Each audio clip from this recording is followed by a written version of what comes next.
Thomas Alva Edison విద్యుత్ bulb కనుగొన్నప్పుడు తన మిత్రుడు, ఈ విజయం ద్వారా నీవు ఏమి నేర్చుకున్నావని అడిగితే, ఒక విజయం వెనక 1000 అపజయాల పాఠం ఉందని ఎంతో నిజాయితీగా అంగీకరించాడు.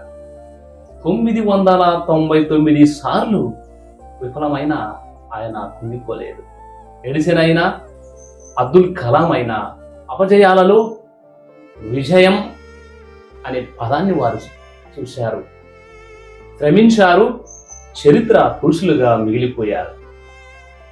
ప్రతి సమస్యకు పరిష్కారం ఉంటుంది, ఒక్క మరణానికి తప్ప అంటాడు కవి రవీంద్రుడు. కనుక ఎదురయ్యే అవమానాలు, అపజయాలు, కష్టాలు విజయానికి సోపానాలు కావాలే గాని అవి ఆత్మహత్యకు కారణాలు కాకూడదు.